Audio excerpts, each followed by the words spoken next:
Winter Wyvern is one of the best support heroes in Dota to gain MMR when played correctly. Her solid laning stage, her ability to split push, her insane teamfight control, the amazing save potential, and one of the best ultimates in the game for punishing bad positioning, and her ability to defend high ground like no one else makes the hero insane. Unlike many supports, Wyvern has a really solid laning stage and scales extremely well into the mid game and into the late game. So in this video, I'm going to show how to play Winter Wyvern from the very beginning to the very end. If you're new to the channel, hi, my name is Jeff. I'm a 9K MMR player in the Europe region, and what we do in this channel is we learn the support role from the fundamentals. No BS tricks, just real understanding. Let's not waste any more time and go. Down side to side like a roller coaster.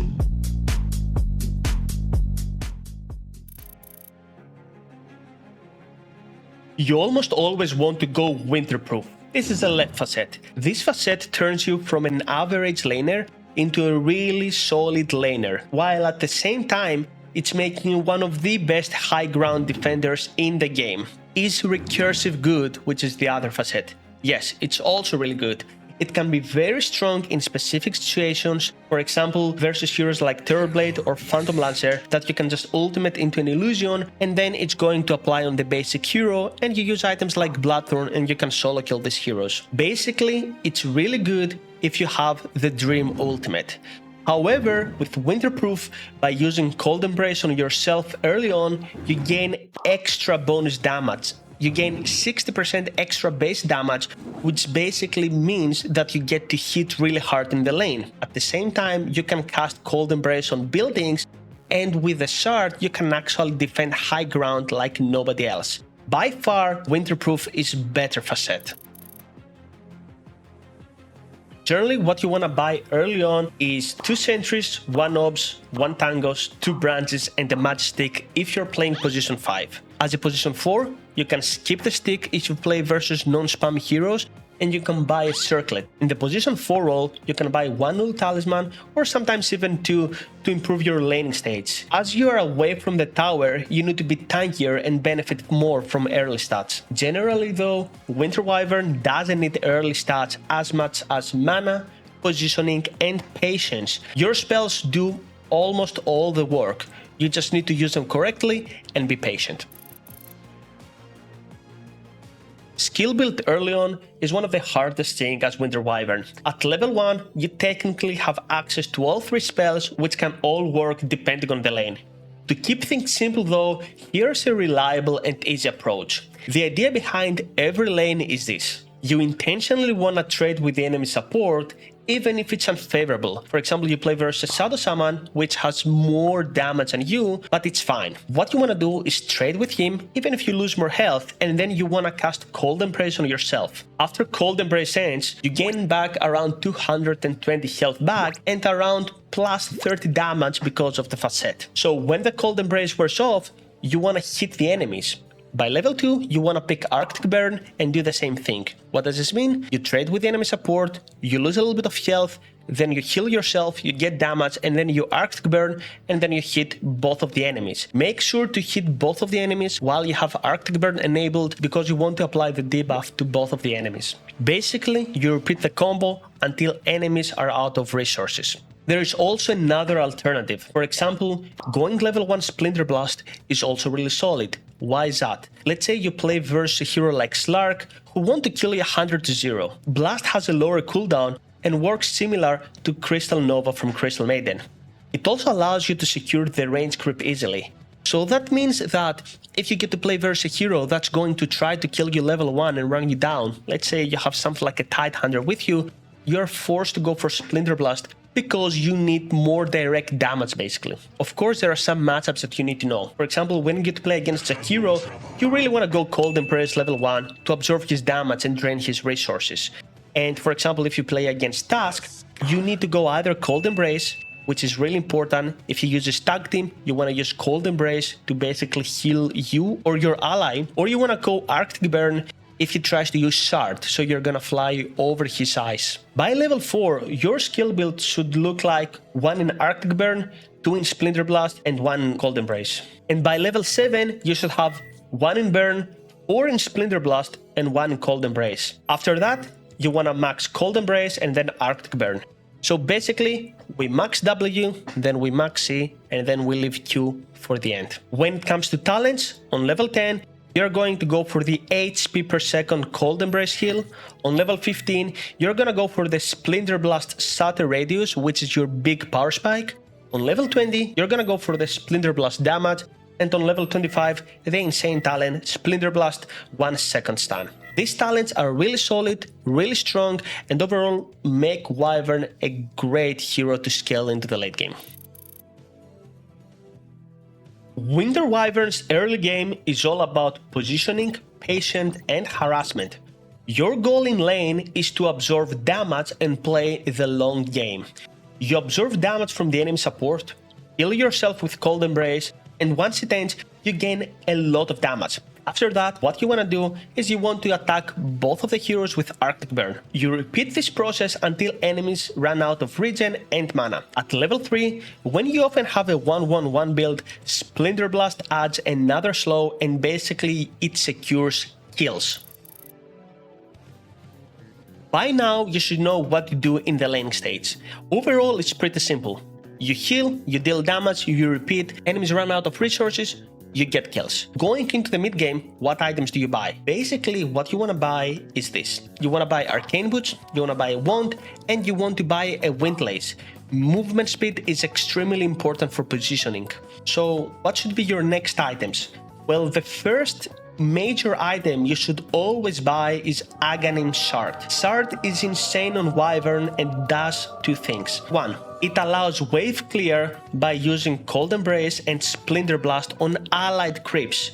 And this is a key factor. You need to use Splinter Blast on allied creeps so you don't reveal your positioning. 2. It adds massive damage during team fights because in the end of the Cold Embrace, it adds another Splinter Blast. And this is basically the main reason why we max Cold Embrace after Splinter Blast on support Wyvern.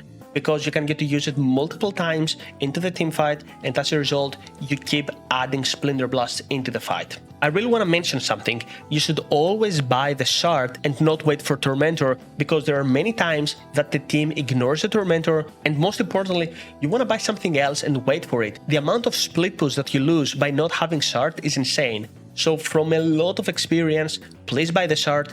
It's really strong and the only way to have the maximum value. After Shard, you usually want to buy Blink Dagger and Glimmer Cape. The order depends on the game. For example, Blink Dagger is not only for initiation, it also allows you to reposition instantly after casting spells. You're a priority target for enemies, so blinking out after using some abilities is crucial.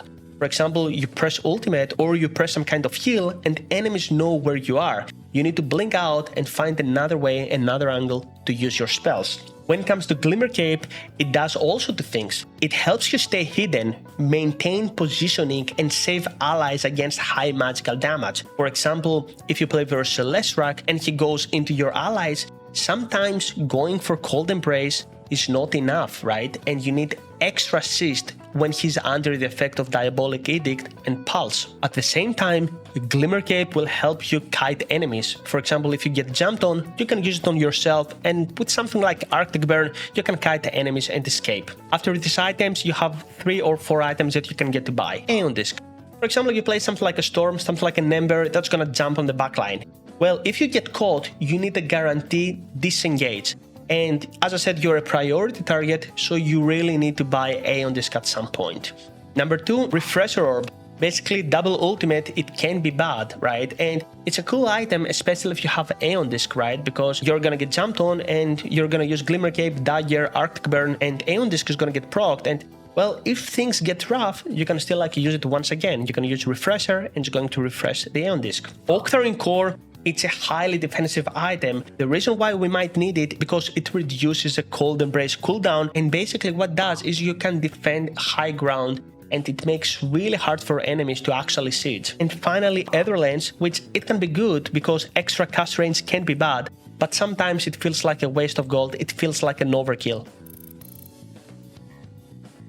The best jungle item by far is Tumbler's Toy, which allows you to move faster and overall improves positioning. Items like Searing Signet, Whisper of the Dread, and Psychic Headband are extremely good as well. Early on, you want to have gold per minute items, whereas as we go into the late game, you really want to focus on cast range items.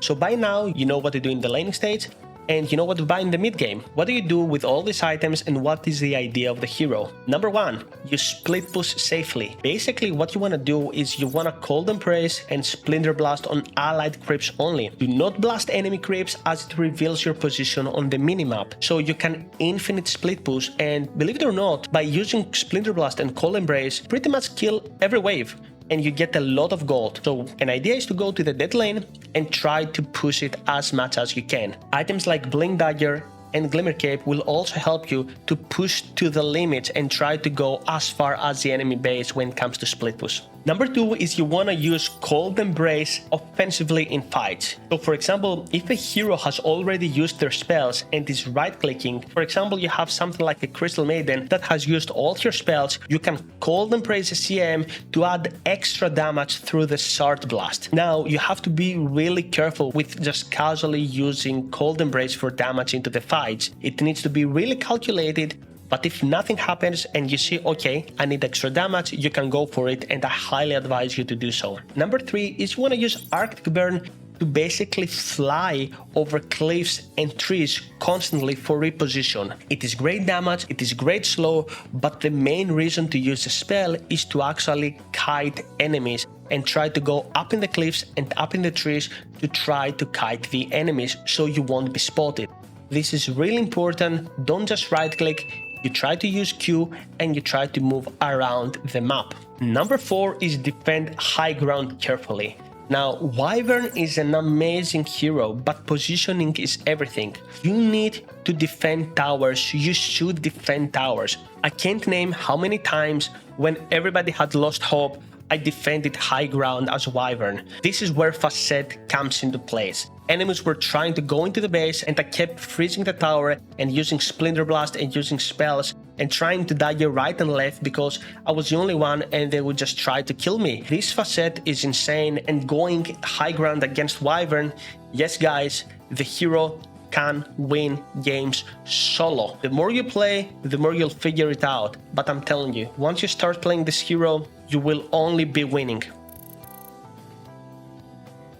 So we know what to do with all the other spells, but when do you use ultimate? And this is really important. Ideally, you want to use Winter Curse and get 5 mana and basically solo the fight. However, for you to use insane ultimates, you need to have vision under enemies, which is extremely hard, right, in a team fight that you don't have a lot of vision. So if you can't find 5-man curse, here's how I get to use the ultimate on my own. You can either use it for setup kills. For example, there are only 2 heroes, or there is a hero next to creeps and you use it for setup. Number 2 is to burn the enemy BKB duration. For example, there is a lifestealer that uses ultimate, you can just ultimate him, he will not die, but at least you're gonna burn all his rage duration or his BKB duration. And number 3, which is really common, is to delay fights. What does this mean? For example, there is a Leshrac that jumps into the backline, right? And he might use BKB, he might not use BKB. But you instantly want to curse him because it's going to give you 2 seconds to basically kite him, reposition, and try to find different angles to play the fight. You can also use curse to enable allies to do some kind of setup. For example, in this scenario, I get to actually ultimate the Timbersaw in a game that we're losing really far behind, and this allows my anti-mage to burn all his mana into the curse duration, and this is why we actually won the fight. Summing up, the most important thing though to learn on how to use the ultimate is this. Do not keep the ultimate for some kind of wombo combo 5-man curse. It most likely won't happen. Try to use it for a setup or to burn some kind of BKB duration. Wyvern is great just by using Splinter Blast or heals. It's important to not use ultimate because many times this hero can either win you games or it can actually ruin games. For example, be careful to not ultimate while Faceless Void used Chrono. Now, Holy Locket can be a situational early item, but I generally don't recommend it. I only buy it when enemies have high magical or pure damage, for example heroes like Leshrac and Timbersaw, and my team has high HP heroes. Basically, the goal is to out-heal their damage early on. Now, I really want to mention something. If you don't get first item Holy Locket, I would never buy it later on. There are just simply better items and more efficient items than Holy Locket. Now, Wyvern excels against high physical or illusion heroes or zoo heroes. For example, we are really good against heroes like Meepo or Legion Commander because we counter the Duel, Chaos Knight, Lifestealer, Marcy, and of course Faceless Void, even though something like Mjolnir, MKB and Facet is magical can sometimes go through your Cold Embrace. On the other side, Wyvern struggles against high mobility heroes or high magical or pure damage. Example is Timberson, Leshrac, Necrophos, Puck, Anti-Mage, OD, Keeper of Light, Ancient Apparition, and of course Silencer, which you might need to buy something like a Lodesorb or Graves just to dispel global and be able to use spells. Also, one of the worst heroes to play against is Zeus, as it actually reveals your position, and of course Night Stalker, because there is no support in the game that can just hide from this hero. Now, there are some common mistakes that I really want to mention because the hero can either solo win you games or solo lose you games. Number one is using ultimate while your team is already focusing on the target. You don't really need to use ultimate on the enemy guy if he's about to die, right? Because you want to do some wombo combo ultimate. Just keep using Blast and keep using Cold Embrace and you should be fine. The second mistake is Cold Embracing cores during BKB. It's usually bad to actually freeze your position 1, for example, if he has BKB. Sometimes you can do that if you feel like he's receiving a lot of physical damage. For example, he loses some kind of man fight versus a PL or a Sven, but usually it's not a good idea to use Cold Embrace when your position 1 has BKB. Number 3 is playing on the mid lane aggressively instead of playing side lanes and split pushing. Generally, Wyvern can split push a lot, but going into the mid lane and pushing the wave is not a good idea because there is nowhere to hide. Once again, play on the side lanes, hide on the trees, use your dagger and glimmer cape to hide and keep split pushing on the side lanes. And number 4 is revealing your positioning and dying unnecessary, which is really important, especially in the daytime, right? In the daytime, you have to be extra careful with the positioning. You don't want to get spotted by the creeps on the side lanes. You need to be really careful with that. Hide behind the trees. And yes, this is a guide. This is how to play Wyvern. And I'm gonna say that it is not an easy hero, but it's a hero that if you start playing, you will actually gain MMR like crazy. And as usual, I will answer to every single comment. And of course, join our Discord, join our community, and feel free to ask any questions because this is how you actually improve in the game. GG, Raza, and I'll see you on the next video. Hey guys, real quick, if you did like this video, make sure you subscribe, like, and comment as it motivates us a lot to keep making these videos and these guides. And of course, make sure you check out our 6-month coaching program. It's almost guaranteed. That's gonna get you to the next metal, if not metals. The link is gonna be down in the descriptions. Make sure you click it and apply right now.